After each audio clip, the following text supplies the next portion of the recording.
The floor is yours, Mr. Arron.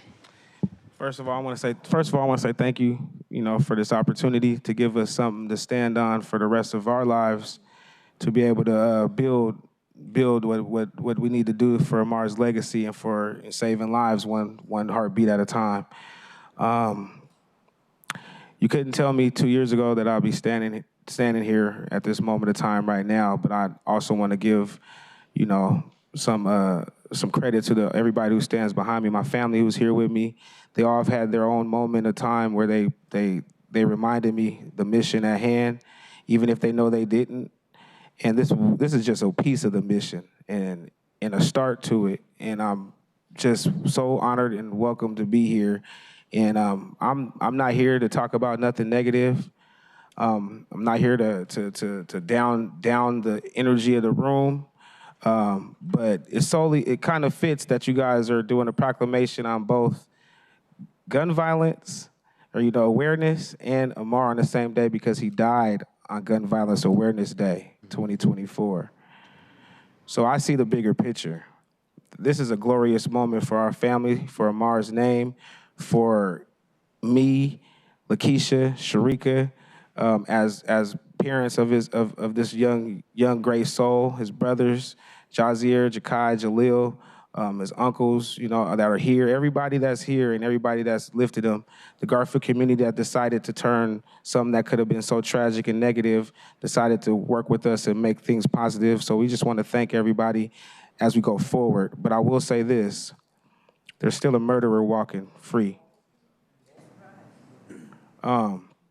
If you guys know, I don't miss the opportunity to tell anybody that justice doesn't equivalent for me, but I got to speak for my mom. I got to speak for everybody else. But for me personally, justice doesn't mean handcuffs and bars. What we're doing right now today, that's justice for me. But as far as the job that you guys have to do, this city has to do, and they owe everybody else that's walking out here supposed to feel safe, there's a murderer still walking. So, and there's a lot of murderers still walking around here, and they're committing multiple murderers. And there's a lot of families that are sitting without the closure of just that part of their life, without that door shut. I don't think about that young man in Amarr's life he took. I think about him possibly taking more. And I'll always make sure that when I'm in these rooms, I just try to take and make sure that everybody knows that as long as we don't imagine it happening to us, we'll never meet with the people that it's happening to. So if I will, I just like I challenge people to close their eyes and think about anything that you love, not only your kids, but if it's your kid, think about dropping them off at school and never seeing them alive again. I didn't drop them off on East Union Street. I didn't drop them off on Henderson. I didn't drop them off with his gang member friends. I dropped him off at school. And he was dead at school before school ended. Imagine that. And I don't try to challenge people to imagine it to bring you down. I want people to imagine it to lift you up, to say, hold on, wait, that could have happened to one of mine. I'm gonna speak from that could have happened to his uncles are over there. If your uncles, that could happen to your nephew. If your aunties, that could have happened to your auntie, to your nephew. If you're a grandmother, that could have happened to your grandchild. If you're a grandfather, that could have happened to your grandchild. If you're a father, that could have happened to your child. And if you're a mother, that could happen to your child. But most of all, if you're a brother or a sister, that could have happened to your brother or sister. Let's start thinking about the kids. Let's stop thinking about ourselves because it's not happening to you. Stop thinking about ourselves in that selfish manner and because it's not happening to you. Let's start thinking about who it's happening to and really let's make the changes and get those murderers off the street. They didn't have no remorse when they pulled the trigger. Let's have no remorse when we put them in handcuffs. How about that? And some of them ain't gonna have no remorse when they're in the handcuffs. Some of them ain't gonna have no remorse when they're behind those bars. That's why those handcuffs and bars don't mean nothing to me personally. This does. Thank you guys, and you guys have a wonderful day.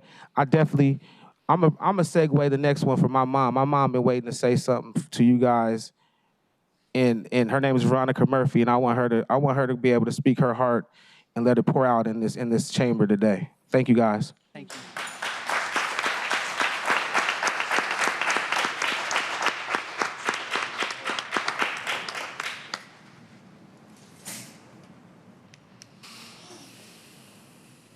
Good afternoon. I'm Amarr's grandma.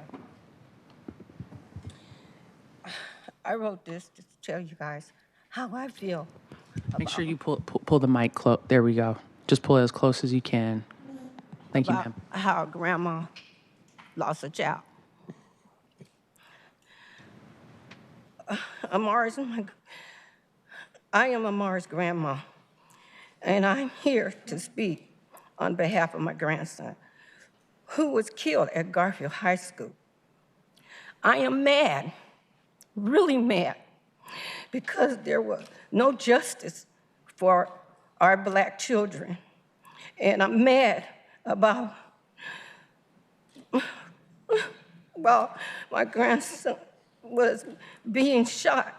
People had, or I call them kids, had him killed, showing him getting killed on Facebook. Who does that mess? Who does that?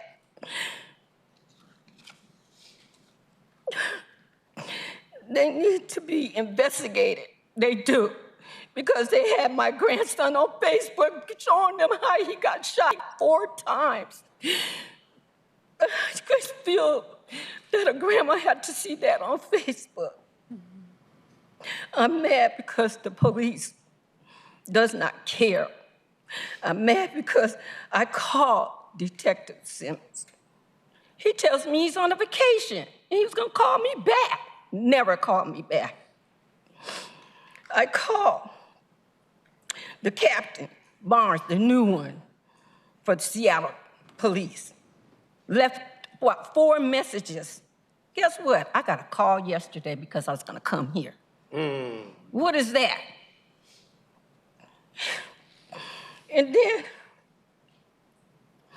my grandson, my baby, was killed. He was at the school. The school they had no protection for him, for none of the kids. What kind of justice it is for Black children? Tell me. Tell me. Tell me. What kind of justice is it for Black children? My grandson is dead just at a school. What can you do? What are you going to do? That's all I need to know.